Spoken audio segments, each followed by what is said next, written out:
بسم اللہ الرحمن الرحیم۔ سب جانتے ہوئے بھی گلے سے لگا لیا، جسے گناہگار کو اپنا بنا لیا۔ سب جانتے ہوئے بھی گلے سے لگا لیا۔ ملاحوں کو کیا گلہ دینا جب مسافری کدالیں لے کر اور ہتھوڑے لے کر اور آریاں لے کر تختوں کو کاٹ رہے ہیں اور اس میں برموں سے سوراخ کر رہے ہیں، تو میں ملاح کو کیا گلہ دوں؟ میں ہوا کو کیا برا کہوں؟ میں طوفانوں کا کیا گلہ کروں؟ تو ادھر ادھر کی نہ بات کر، یہ بتا کہ قافلہ کیوں لوٹا، مجھے راہزنوں سے گلہ نہیں، تیری راہبری کا سوال ہے۔ تو ایک کفر کی منڈی لگ گئی اور حکمران صلاحیتیں ختم کر بیٹھے، تو اللہ تعالیٰ نے ایک قوم کو 7 سمندر پار بھیجا۔ ہائے ہائے،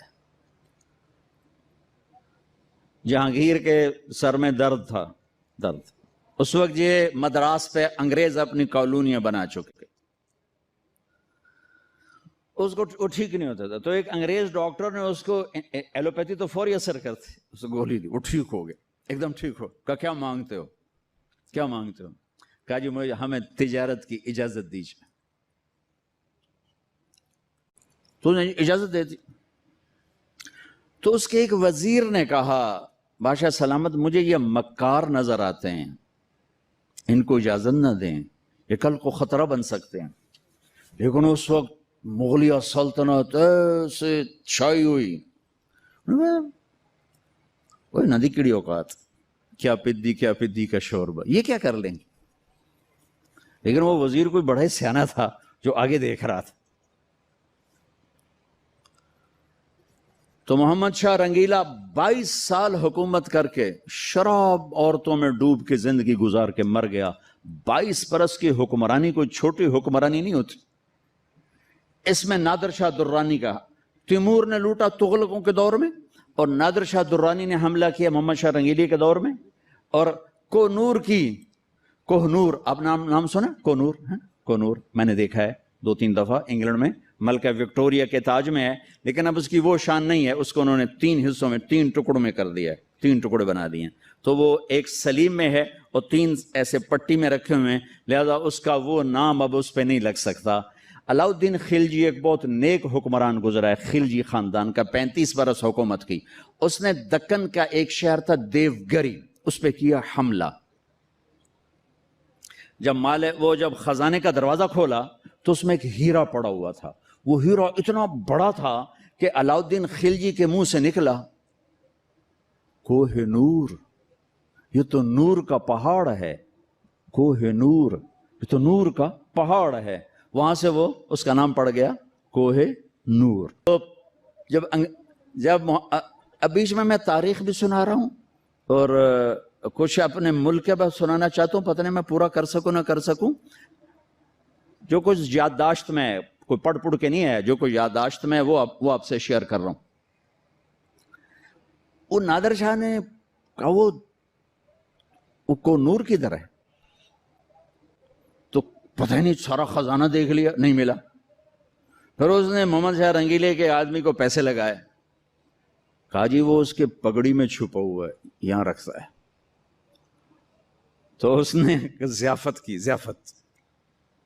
کہنے لگا کہ محمد شاہ اب تو ہم بھائی بن چکے ہیں، 3 دن قتل عام کیا کمبخت نے دلی میں، اب تو ہم بھائی بن چکے ہیں، تو ہم نا دستار اپنی تبدیل کریں، تو میرا بھائی میں تیرا بھائی، اپنی پگڑی اتار، اس کی پگڑی اتار کے اپنے سر پہ رکھ لی، اس کی اتار کے اس کے بس سر پہ رکھ لی۔ وہ بیچارہ نہ کہنے کا نہ سننے کا، محکوم بیچارے کی کیا طاقت ہوتی بھی، او گیا کو نور۔ وہاں سے آیا احمد شاہ ابدالی کے پاس، افغانستان سے پھر انگریزوں نے قابو میں کیا، پھر اسے ملکہ وکٹوریا تک پہنچایا گیا۔ تو انگریز یہاں انٹر ہوا۔ کب انٹر ہوا؟ جب ہم زوال کا شکار تھے۔ اب آپ حیران ہوں گے، ہم اپنے اللہ سے اس نعمت کے شکرانے میں وہ کریں جو اللہ ہم سے چاہتا ہے۔ ہم اس ملک کو ٹھیک کریں کہاں سے؟ طارق جمیل سے۔ یہاں وہ یہ کر رہا ہے، وہ یہ کر رہا ہے، وہ یہ کر رہا ہے، اس کو بند کر دو۔ وہ دیکھو کی کر گیا، وہ کہ او کی کر گیا، اندھے ہو جاؤ، بہرے ہو جاؤ، گونگے ہو جاؤ، اپنے عیب دیکھو، اپنے عیب سنو، ضمیر کی آواز سنو، دل کی دھڑکنوں سے اٹھنے والی باتیں سنو، اور پھر قرآن سامنے رکھو، قرآن پڑھو۔ تم سب سے کہتا ہوں قرآن پڑھو، قرآن پڑھو، تاکہ ممبر پر بیٹھنے والے کا تمہیں پتہ ہو کہ یہ ہمیں پیغام دے رہا ہے یا آگ لگا رہا ہے، یہ ہمیں نفرتوں میں دھکیل رہا ہے یا محبت کے پھول دے رہا ہے۔ اور اپنے نبی کی زندگی پڑھو، اپنے نبی کی زندگی پڑھو۔ میں کسی فرقے کا ترجمان نہیں ہوں، میں اسلام کا ترجمان ہوں، میں اسلام کا ترجمان ہوں۔ یہ بھڑکتی آگ ہے جس نے سارے خرمن کو جلا دیا ہے۔ میں اکیلا کہاں تک بولوں اور کیا کیا بولوں، لیکن میرے سامنے ایک واقعہ ہے کہ جب ابراہیم علیہ السلام کی آگ بھڑکائی گئی تو گرگٹ کرلا، وڈا کرلا، اس نے آ کے پھونکیں ماری، پھونکیں، اور نامرادہ تیری پھونکا نال کڑی، لیکن ایسی نحوست اس کے لیے مقدر میں آئی کہ میرے نبی نے فرمایا جہاں گرگٹ ملے اسے قتل کیا جائے۔ گرگٹ زیادہ تر افریقہ میں بہت ہے، ہمارے جنگلوں میں ہوتا ہے، شہروں میں نہیں۔ کبوتر نے کیا کیا، اس نے چونچ میں پانی بھرا اور جا کر ابراہیم علیہ السلام کی آگ کے اوپر گرایا۔ اسے کہا میرے کو بجھنی تو کوئی نہیں، پر میرا نا تا لکھ بجھاون آلے آج۔ تو میرے اللہ نے کبوتر کی ایسی محبت ڈالی لوگوں کے دلوں میں کہ حرمین میں کبوتر کے سوا کوئی پرندہ کوئی، ہزاروں پرندے گنبد خضرا کا طواف کر رہے ہوتے ہیں، ہزاروں کبوتر بیت اللہ کا طواف کر رہے ہوتے ہیں، ہزاروں کبوتر مسجد نبوی کا طواف کر رہے ہوتے ہیں، اور ساری دنیا سے آنے والے مسلمان کو دانا ڈال رہے ہیں، دانا ڈال رہے ہیں۔ یہ اس کبوتر کی طفیل ہے جس نے 2 چونچ پانی گرایا تھا۔ میں کچھ نہیں ہوں، میں ایک کبوتر ہوں جو 2 چونچ پانی گرا رہا ہوں۔ اس بھڑکتی آگ کو میں نہیں بجھا سکتا، لیکن میں اس آگ کو میں پھونک نہیں مار سکتا۔ میں پھونک مارنے والوں میں اپنا نام نہیں لکھانا چاہتا۔ میں اللہ کے رسول کے دربار میں پیش ہو کے کہنا چاہتا ہوں، یا رسول اللہ، میں نے تو آپ کی امت کو جوڑنے کی کوشش کی تھی،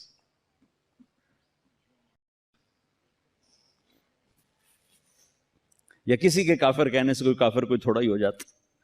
میرے دیس میں کفر اس طرح فتوے دیتا ہے، کفر کے فتوے ایسے لگتے ہیں اتنے سستے تو آلو نہیں منڈی میں جتنا سستا کفر کا فتویٰ ہے۔ ایک دوسرے کے پیچھے نماز نہیں پڑھتے، ایک دوسرے کو سلام نہیں کرتے، مصافحہ نہیں کرتے، جنازے نہیں پڑھتے۔ ہم 14 اگست منائیں گے کیسے؟ اچھا مسلمان بن کے، اوروں کو نہیں دیکھیں گے، اپنے آپ سے شروع کریں۔ اپنی تعلیم کو بھی اچھی طرح حاصل کرو، اپنے استادوں کا ادب کرو، ماں باپ زندہ ہیں ان کے پاؤں پڑ جاؤ، شادی شدہ ہو بیویوں کو عزت دو، احترام دو، شادی کرنا چاہتے ہو ماں باپ کی رائے سے کرو، عشق و معشوقی میں نہ پڑھو، ماں باپ کی رائے سے کرو، اس میں برکت ہوگی۔ ماں باپ کو ہاتھ جوڑتا ہوں، شادی کے مسئلے میں اولاد کی رائے لو، مسلط نہ کرو، یہ ماں باپ کا ظلم ہے۔ اگر وہ زبردستی ٹھونس دیں ایتھے ہی کرنی ہے تا کرنی تا سے نہیں کرنی، یہ ماں باپ کا جبر ہے، یہ ماں باپ کی زیادتی ہے، یہ ماں باپ کا ظلم ہے جو خاص طور پہ بچیوں پر حد سے زیادہ ہو رہا ہے۔ شادی بچی اور بچے کا حق ہے، ماں باپ رائے دیں، ہموار کریں، بیٹا یہاں بہت مناسب ہے، بیٹا یہاں بہت مناسب ہے۔